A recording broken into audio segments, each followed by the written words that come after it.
Hello and welcome to Sensible Transfers. Here's how this is going to work. We're going to take a team, we're going to look at their squad and try and find weaknesses within it, and then we're going to suggest some sensible transfers to fix those problems.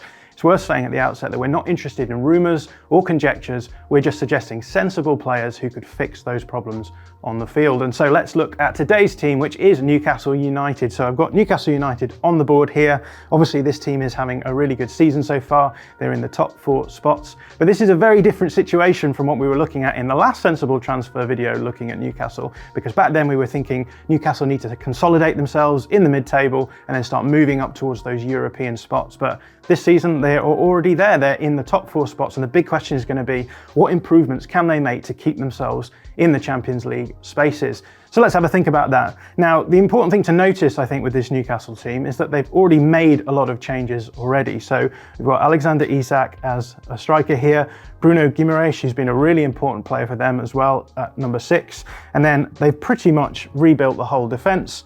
So we've got Nick Pope, Dan Burn, Sven Botman, young centre-back coming in here, and Kieran Trippier. So already lots of improvements have been made. There are then maybe 3 areas where they could improve. So we could talk about the wide areas here, but Miguel Almiron, as we know, has had a really good breakout season here. Joelinton offers something really important on the left for them at the moment. They also have Allan Saint-Maximin, who is a great player. And then behind these players, they do have players like Matt Ritchie, Ryan Fraser, Jacob Murphy as well. So they do have a lot of depth in these sorts of areas. So they probably won't be too worried about these areas in the short term. That does leave us with the 8 area here. So we've got Sean Longstaff and Joe Willock who are playing the majority of the minutes. Joelinton can play as an 8 as well if Allan Saint-Maximin is playing. But then beyond that, you don't really have a huge amount of opportunity to play players in that 8 spot in their squad. There's big questions about where Bruno Guimaraes is going to play in the long term, but I think that at the moment playing as a 6 is fine for him. They do have John Joe Shelby who could deputise for him as well, so there's depth there. But at the moment, the big question is, what is it that Newcastle want to get out of their 8s? What kind of profile could we find to really bring them to the next level there? Now, to understand what Newcastle's 8s do, we need to understand what it is that they're attempting to do on the field.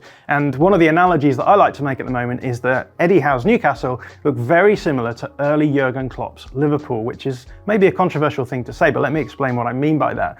Now, Newcastle play in a 4-3-3, and they're a really intense pressing side. They can press high, they can fall back into a mid-block. But when the opposition are building up with the ball, Newcastle have a really, really interesting approach. They're going to play with a really narrow front 3 here. They're going to keep their front 3 quite short like this. And what we're going to see is that they're going to try and force the ball one way or the other with these players, and they will do these pressing actions here. So you'll see both of these 2 players do these curved runs at various times. So let's say the goalkeeper passes out to the centre-back. This will trigger a press from Almiron to come into here, block the passing lane between the full-back and the centre-back, and try and force the ball back in this sort of direction. Now there's 2 options for what the centre-back can do here. If he does go back to the centre-back on the other side, then that will trigger a press, everyone will move in, and the midfield players will be 1-to-1, so you've got coverage everywhere. The idea is to win the ball and then attack from there. But the other option that they can do is to bait this kind of pass into the central midfield area. So they're going to make it look very nice to pass forward into this midfield space. But again, as we say, those midfielders are going to be tight on the players. They're going to jump if the ball is played in, and then all of these players are then going to fall around the ball with the idea that you win the ball back.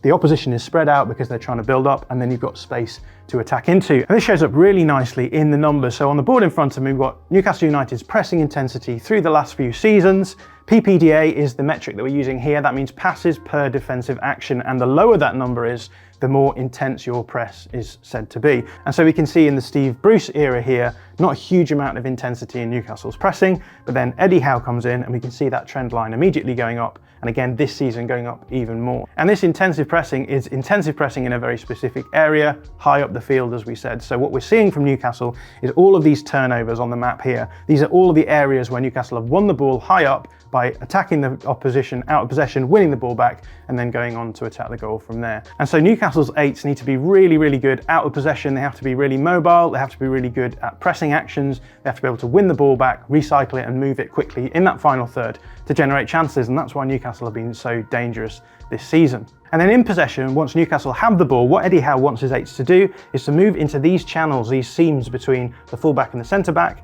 And what you'll see is sometimes Almiron getting isolated 1v1 against a fullback. He's going to be able to play that ball down into the channel to Joe Willock, And then once Willock's got the ball, he's going to look to either get the ball across the goal here or play cutbacks. And then you've got players like Bruno Guimaraes and Sean Longstaff coming in at the edge of the box and being dangerous there as well. So this is all about high intensity, out of possession stuff, in possession, getting into these wide areas and being creative there. So what we're looking for is a high intensity, out of possession player who also offers a degree of creativity. And that brings us to the first option on my shortlist at the moment, because there is a player who fits this kind of description absolutely perfectly, who's made a really big name for himself this season, and that is Brighton and Hove Albion's Alexis McAllister.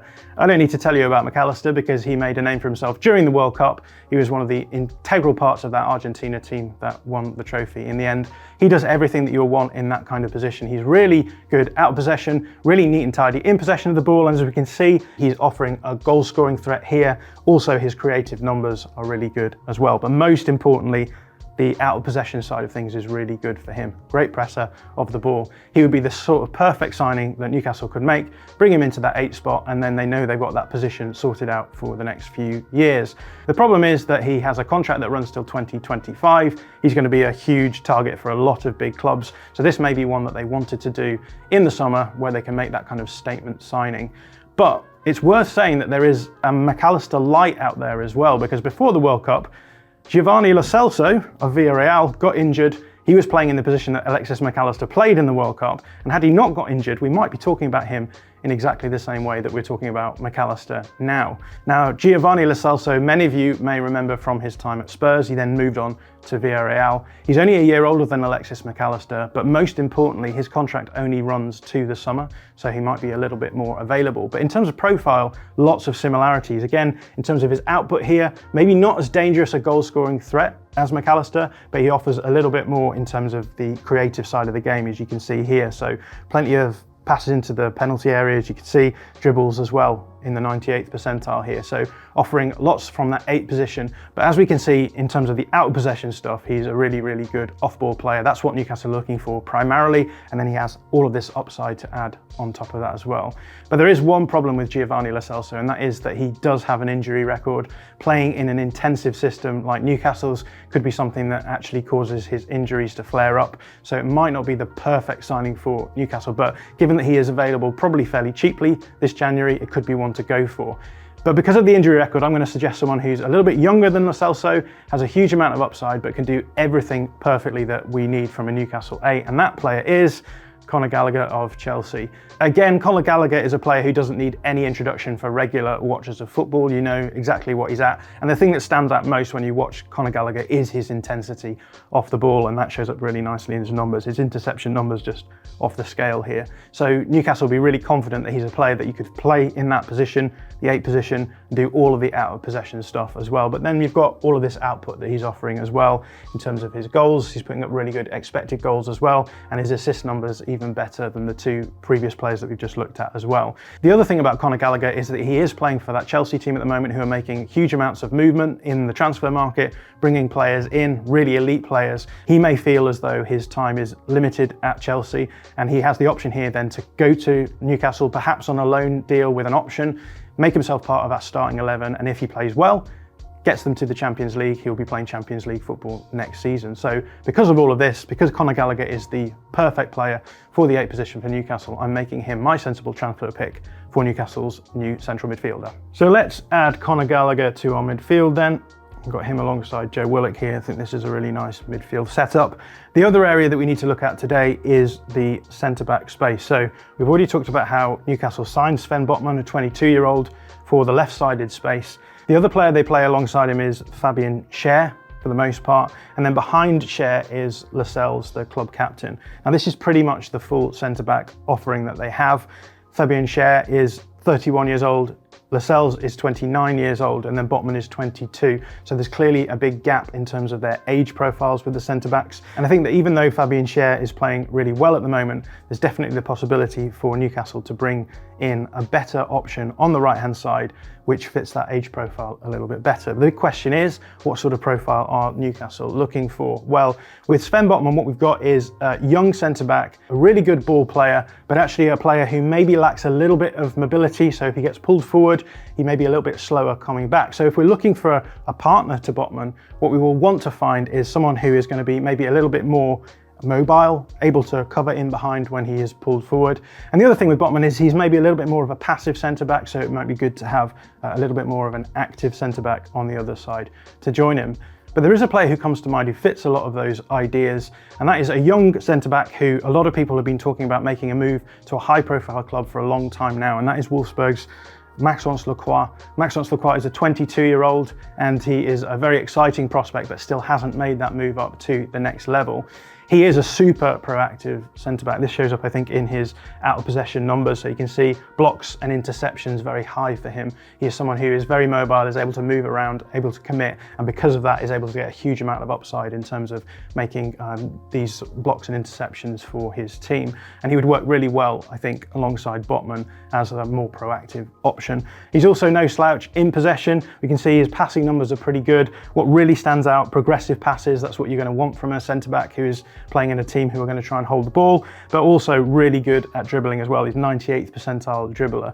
Having a centre-back who can dribble makes a huge difference, especially in a league like the Premier League where you're going to have a lot of smart pressing in higher areas. If you can get your centre-back dribbling, moving with the ball, it can pull the opposition's pressing structure around, cause lots of problems in that sense as well. So Lacroix is going to be perfect for that. But there is a couple of problems with Lacroix. One is that his contract runs till 2025, so again, you'll be paying a lot of money, so maybe this is one for the summer.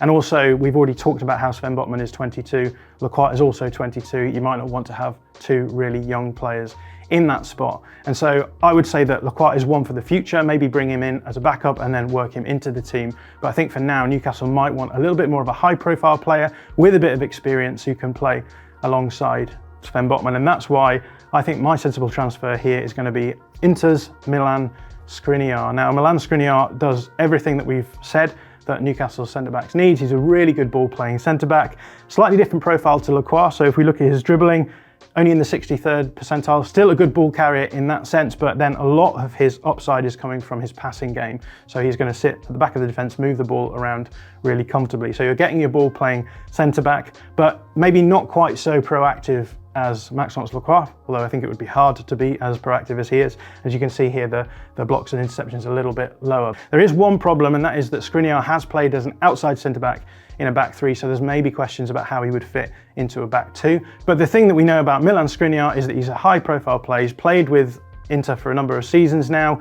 He has won trophies with them as well. He's going to offer that level of experience at the very highest level for a team who are expected to be battling it out at the top of the table. So I think that Milan Skriniar is just the perfect next level signing to just really raise the level of their defence, and for that reason he is my sensible transfer pick for the right-sided centre-back role for Newcastle. And so here we have our starting 11 for Newcastle. I think that we can agree that this is a really good side, and they'd have a really good chance with our two sensible transfers of keeping themselves in the top four and getting Champions League next season. If you like this video, please consider subscribing to the channel. The Athletic is home to some of the world's best sports journalists, including David Ornstein, Daniel Taylor, Ollie Kay, Amy Lawrence and Rafa Honigstein. There are journalists dedicated to each Premier League team, so every fan gets the coverage they deserve, not just the big clubs. And you can try it for free now for 30 days. See the link in the description.